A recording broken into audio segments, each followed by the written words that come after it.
Hello, everybody. When I saw the theme collision, I realised that my career, which you just heard about, has been one long series of collisions. And I can see where it all started. I'm going back to primary school as well. I joined junior council and raised concerns about a dark local street. The mayor listened, the light was installed, and I discovered that ordinary people, even kids, can shape the places they live in. I became an artist, then a musician, and later a teacher. Different worlds, same lesson. People connect when something is meaningful to them. I shaped lessons by asking students what they wanted to learn, for example, and they kept turning up at every lunchtime to keep working, and I will never get those lunchtimes back, but it was great. Then, for reasons I still can't fully explain, I found myself working in increasingly corporate environments. Budgets, KPIs, legal documents, and enough filing cabinets to fill a small museum. The collisions became obvious. I found myself increasingly asking questions about people, participation, and equity. And that led me to public health, where I saw how inequity and whose voices are heard can profoundly influence outcomes. One statistic stayed with me. Where you live can shape your chances of surviving breast cancer. It taught me that health outcomes are more than medicine. Access, empowerment, and equity matter too.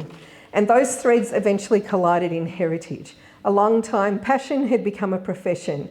Working in the field while I studied my Masters in Cultural Heritage, I thought I'd found my place, heritage in local government, where places and everyday life come together.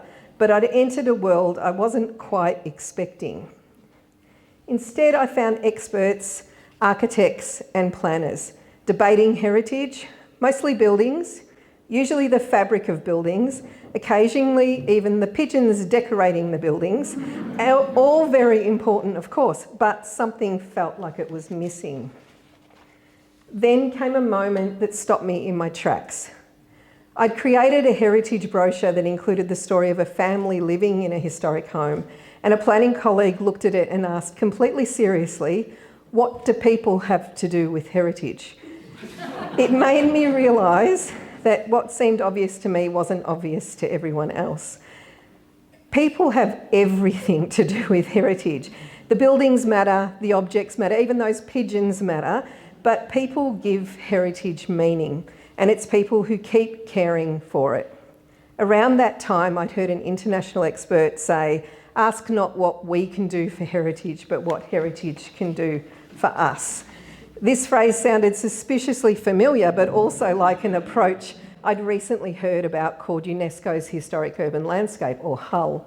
So I munched up afterwards and asked him about it, and he promptly introduced me to the UNESCO expert who led it. And then we brought Hull and the expert to Ballarat. Lots of locals shaped how this could work for them, and the rest is history. Hull asks a deceptively simple question, but it's the elephant in the room for heritage conservation. Change is inevitable, but how do we adapt while holding on to the things we value?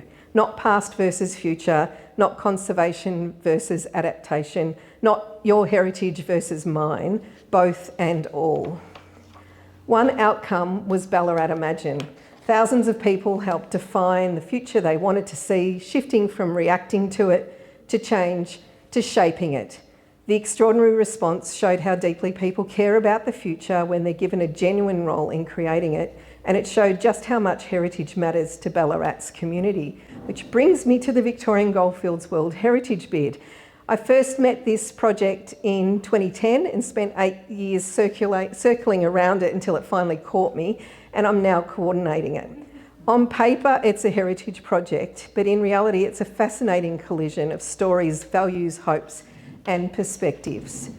People often assume it's a story about gold, and it is, but it's also a story of people, place, and change. First peoples and families, migrants, ancient landscapes, innovation and democracy, resilience through profound cultural and environmental change. The deeper we look, the more people find a place for themselves in this story, which sounds wonderful, and it is, but it's also wonderfully complicated. We have local governments and communities, First Peoples and government agencies, businesses, experts, advocates, activists, miners, environmentalists, and a region of over 500,000 people. Some help us understand the past, and others help us shape the future. Both matter. What excites me about this work is that when heritage must be grounded in the evidence, the future is being shaped together. First Peoples are bringing knowledge and stories, communities are helping define opportunities and benefits. Heritage matters deeply, but it also matters that people are coming together around something larger than themselves. And when people come together, new stories emerge. One example is Franklinford, the former Aboriginal Protectorate, one of several places being put forward by Jarrah for inclusion in the bid. It's a place of profound significance. Its inclusion also highlights how when more voices shape the bid, the story becomes richer, more complete and more truthful.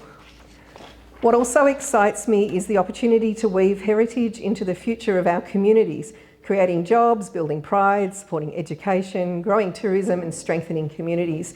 When heritage helps create a better future, people have more reason to care for it. But realising that potential means shaping it together. Because at the heart, the World Heritage Bid is a collision, past and future, conservation and change, expertise and lived experience, local aspirations and global recognition. And after years of working across all these fields, I've come to see that the challenge isn't avoiding the collision, it's making room for different perspectives within it. And as challenges face our community become more complex, I've become convinced that listening isn't a nice extra, it's essential. People won't always agree, and sometimes they shouldn't, but including more voices creates the conditions for better decisions, better stories and better futures. And I learnt that from a streetlight as a kid, and I've seen it reinforced throughout my career. Looking back, all those collisions were really pointing in the same direction. People don't just want to be consulted, they want to help shape what comes next. That's when we care more deeply, contribute more generously and achieve better outcomes for people. Thank you.